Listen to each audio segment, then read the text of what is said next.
Hey, Grant. Congrats on the win. Not the nicest birthday gift to give Diego Ferreira, but a good win for you nonetheless. How'd you feel about the performance? Yeah, I feel good about the performance. I know how good Diego is. I thought that this was going to be a very tough fight. It was my toughest fight for sure. I was prepared for it being my toughest fight. I don't think that he gets the respect that he deserves. He's only got losses to the best guy in the division, and nothing has changed yet. I am one of the best guys in the division. I think I proved that by beating him, I would say, better than everybody else has beaten him, other than maybe Dustin, because Dustin knocked him out, but you know. Right. Were you surprised he was as willing to grapple with you as he was? Like, his coach was giving him crap the entire fight and in the corners for just engaging with you as much as he did. He was not willing to grapple with me. He just couldn't. He didn't have another choice. These guys aren't willing to grapple with me. They just don't have a choice. We're fighting my fight. Yeah. Where do you think this ranks in your biggest wins so far? It really depends on what you want to look at. I think my biggest win to the people would probably be Demir. I think my biggest win to me would probably be this one. I know how tough he is. I know how good he is. I was very nervous in this camp because I knew this was going to be really tough. I told my dad before leaving for the venue, I said, I might not be able to hold this guy down. You know, I might have to strike with this dude and play punchy face with this dude for a little bit because he's got really, really good get up. But I proved again that when I get on top, I'm one of the best guys in the world. Yeah, and you called out Beneil Dariush. I'm just curious, like, before we get into that potential fight, when everything happened yesterday and they're shuffling the card, was there any talk of like, hey, would you want to fight him maybe tomorrow when Moicano slaps up, anything like that? Not in anything that was on paper. People were talking about it. People were saying, and I told my coaches that if the UFC comes to me and asks me to fight Beneil Dariush, I'll do it. And they never asked. So it was kind of a don't ask, don't tell situation. If they had came to me and said, will you step up and fight Beneil, I would have said yes, but they didn't ask. So better case scenario, I get to fight Diego, who I was preparing for, and now I get to fight Beneil with a camp. Yeah, I guess how confident are you that fight does come together? Because he said in an interview yesterday, like, UFC paid him his full show and win money, and as they should, by the way. That is very good on the UFC. So absolutely. But great on them. He also said they have something big for him. So do you think maybe there's already something in the works that maybe out there? I didn't hear that about the something big, but good for him. You know, I hope he gets something big. Man, he's a vet and he's fought everybody, anytime, anywhere. I'm one of the anybodies. So maybe it's me. Maybe he gets something bigger with a big name. I'm super happy for him. There's enough wealth and riches to go around for everybody. If I get somebody else, I get somebody else. What I need to do is just start calling out people that I'm afraid of, that I don't want to fight, because I never get anybody I call out. So the next person I call out, I'm probably afraid of that dude because I'm not going to get him. Is there another name that fits that description? I'm afraid of, or somebody I actually want to fight? Both. I don't know. Fiziev is pretty damn scary.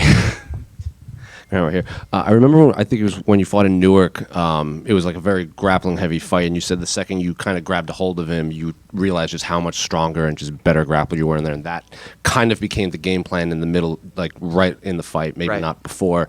Did anything against Diego, was there anything similar to that, or was he exactly as tough and skilled as you expected coming into this? No, he was exactly as tough as I thought. We had plans B, C, and D lined up for maybe I can't hold him down. Maybe I can't get him down and keep him down. I heard his coach too. He's got the loudest coach in the world. Which is a good thing. That is not a diss. That is a good thing. Having a loud coach that you can hear is a very good thing. But I could hear his coach screaming at him to get up, and in my head I'm like, yo, take it easy on him, man. Like, I'm pretty good at holding this dude. I'm good at holding people down, man. He's trying, bro. Trust me, he's trying. But we had backup plans, but the game plan was to get him down and to not brawl. And there were a couple of spots in there where we had to kind of throw that out the window. But I think Mike told me he was like, hey, get in there and brawl as much as you can. That's what his plan was. Yeah. I was going to ask that. I think at the beginning of round 3, he kind of just came out, like put his head down, just kind of started chucking in there. Did you kind of expect like kind of he'd come out trying to throw a Hail Mary in that one? Yeah, we knew. And dude, he is known he's known for his conditioning. He's gassed out in one fight, and that was one fight he took on 4 days' notice. So I think of him of having a very, very good gas tank.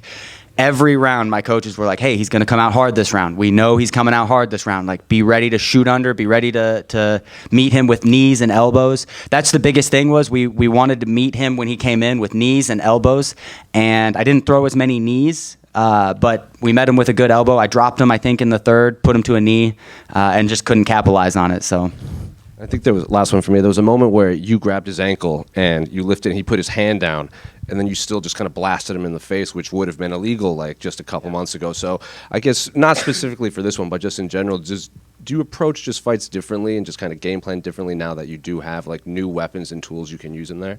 Yeah, one of his styles of getting up is to put his hands on the mat and get his butt in the air, which is a very good, for the old rules, is a very good way to get up because, especially when you're sweaty, it's really hard to put forward pressure, downward pressure on guys that have their butt in the air because you can slip off of them. And before the new rules, you couldn't hit them while they were down. So you couldn't let go and punch because then they just stand up. You couldn't knee them. So it kind of forces you to put in a stalemate situation. So it's a very good game plan.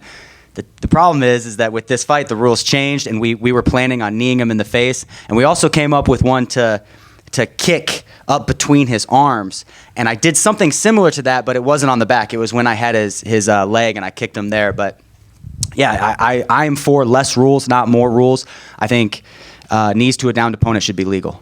Have you had to kind of change your strategy in defense too? Because like you can't do that either. Like, so I guess in camp and everything, is this just something you have to like remind yourself like during it? I don't get up the way that Diego gets up. I get up a very specific way, and the way I get up, my head goes first, so I'm not super worried about it. But always good to know, to be aware of. So right in front, Grant, congratulations on the great performance and getting the victory. Did anything surprise you in this fight and go a different way than what you were expecting from Diego?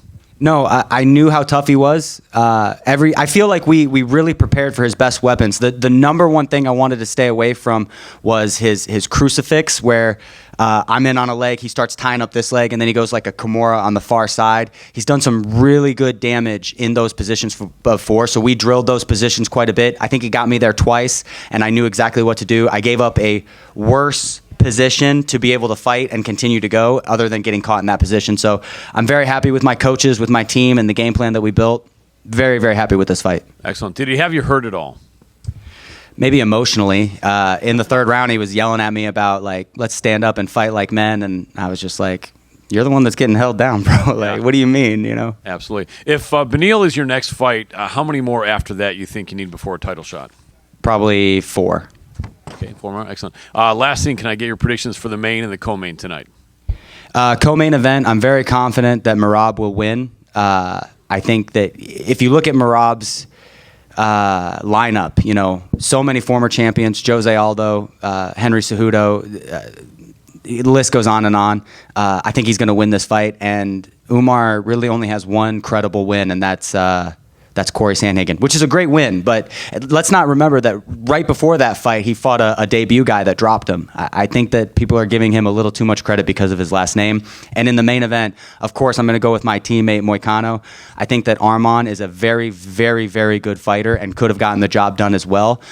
I think Moicano is a little bit stylistically worse for Islam than Arman is, just because Arman is more of a grinder. I want to take you into the deep water and grind you out, and it's going to be really, really hard to do that to somebody like Islam. Whereas Moicano, if he gets into one good position, just one, this fight is over, Excellent. Keep up the great work. I appreciate it, man. Thank you.